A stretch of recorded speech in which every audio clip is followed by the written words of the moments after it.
Subscribe to Mark Tutorial YouTube channel and press this bell icon so you can stay updated with latest videos.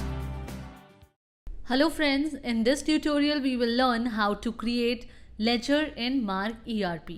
Basically, ledgers are there to maintain the records of any of the transactions like sale, purchase, cash received, etc. It is not possible to maintain records without the creation of ledgers or transactions. Ledgers are made or can be made according to the need and transaction. With the help of ledgers, it is easy to see any date of the transaction. So let's see how we can implement this in Mark software.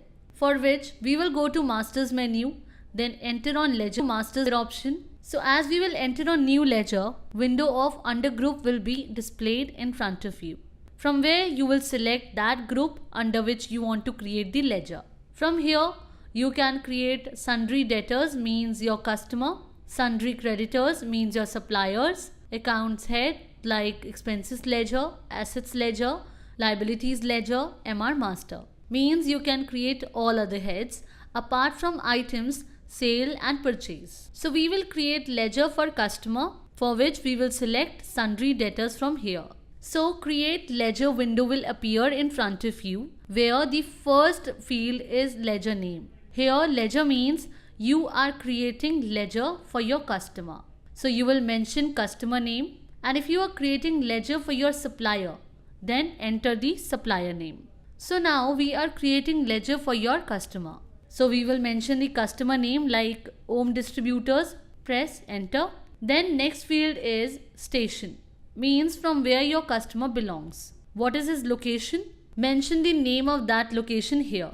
Then is accounts group, which we have already mentioned in the beginning only, that for whom we are creating ledger. For customers, so here sundry debtors is shown. Then next option is balancing method. So you can see three fields are highlighted in this drop down. Bill by bill, FIFO base, on account. Bill by bill means the creation of outstanding of the party will be bill by bill. Means when we will receive the payment from this customer, then against which bill the payment is coming. That window will be shown to you there, and it will also maintain the outstanding bill by bill. After this, next is FIFO base. In this, it will also maintain the outstanding, but when you will receive the payment from this party, then it will not display any window there, that against which bill you have received the payment. Then here, whichever is your first bill or second bill, that will be maintained by software according to the FIFO base. Third option is on account. In this, it does not maintain the outstanding of the party, and when you will receive the payment from the party, then it will not display that against which bill you have received the payment. So you have to see in the ledger of the party only that how much amount you want to take from that party. So we will take bill by bill here, press enter.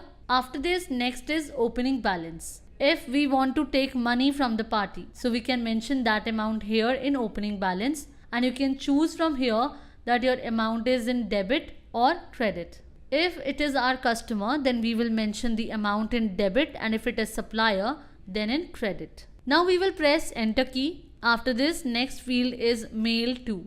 You will see that software has automatically picked that name only which we have mentioned in ledger name as a ledger, because when we create its bill here, then software prints the name which was in mail to.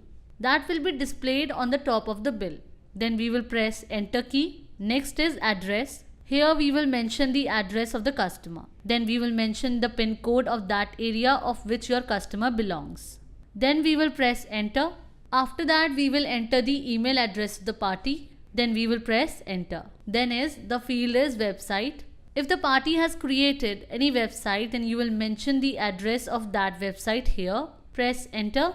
Then mention the first name of the contact person like Harshit. Then press enter, and here enter the last name of the contact person, that is Kumar. After this, next is designation. Means what is the designation of the contact person. If he is proprietor, then you will mention proprietor here, and if he is manager or other, then you will mention that. For now, we will mention manager. Then here we will mention the phone number of the office of the party. If it's 1, then mention 1. If there is another number of the office, then mention it. Mention the mobile number of the party here, and if you want to give the residential number of the party, then mention that. Then next field is fax number. If there is any fax number of your party, then enter that here. Then next is freeze up to, means you will mention that date here till when you want to freeze the ledger of this party. Whichever date you will mention here, then you will not be able to do modification in the ledger before that date. Next is narcotic schedule H item billing. This field is also compulsory for our pharma trade. Like there are some alcoholic influence medicines in pharma for which drug department has made different schedules. So you can set here that if you want to do the billing of different schedules of the drugs or not. Then is DL number, means drug license number. If your party has the drug license number, then you will mention that number here. And one thing you will take care of, if your party is not a pharma, then you can disable this field from setup. Then is expiry. In this field, you can mention the expiry date of DL number. Next field is GST heading, means you will select that for which party or supplier you are creating the ledger, that is local or central. By default, this field is set at local. And if you want that whenever you will generate the bill of any party, then software needs to ask you the type. So for that, set ask local. If party is local and if it is of central, then set ask central. And here, feed the GSTIN number of that party, which is issued through the government. And if you don't have the GSTIN number of the party, then leave this field blank. Software will select state automatically on the basis of GSTIN number and mention that date here from when your party's GSTIN number is applicable. Next is VAT heading. This is one of the hard coding heading. Here you can give the manual heading as well, which will get printed at the time of taking printout. Like suppose if the VAT heading is TIN number, then you will mention the TIN number here. And if there is VAT number or TIN number of the party, then mention it here, and here mention its expiry date. Similarly, we can use these headings and can change it manually according to our requirement. And if you take any other trade, then there is no need to feed all these headings in it. You can leave them blank or can disable it from the control room. In case of pharma only, you need to mention all these headings. Next is IT PAN number. The use of it is that suppose if your party is doing billing in cash, like 50,000 or more than it, so for that, IT number means income tax PAN number is compulsory. Government has made it mandatory, then you will enter that PAN number here, then it will be printed on party's bill. Otherwise, you will skip this field. Then is e-business code. For this, you can see our tutorial Collaborative Commerce. Next is note field. You can give a note for your party, whatever you want to mention as a note. Then it will also get printed in your party's bill. Then in ledger category, by default, this field is set on other field. But you can see few options are being highlighted in this drop down. Like if you are creating ledger for your retailer, select retailer here. If you are creating ledger for stockist or distributor, then select it from here. Or if you are creating for any other, then let it be other. Then is color.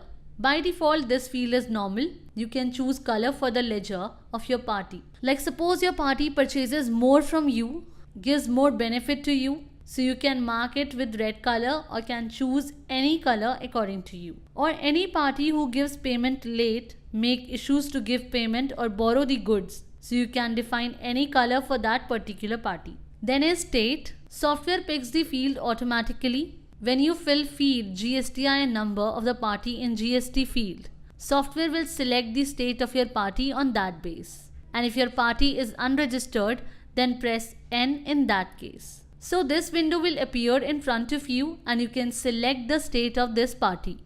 Country will remain India by default. Then is ledger type. If GSTIN number of the party is mentioned, then this field will remain registered. Otherwise, you can see there are few options that you can select according to you. Like if you are UIN holder, then you can select your category. If you are unregistered, then you can take it, etc. And suppose you have not mentioned ledger number of the party in GSTIN number, means that party is not registered and you have left it with register by default. Then software will check it in the system with GST number. And if your party will not be registered, then software will take the ledger of party as unregistered automatically. Then is hide. If you want to hide ledger of the party from the user, then you will do it yes, otherwise no. So friends, in this tutorial, we have learned that how we can create ledger in Marv ERP. Thank you.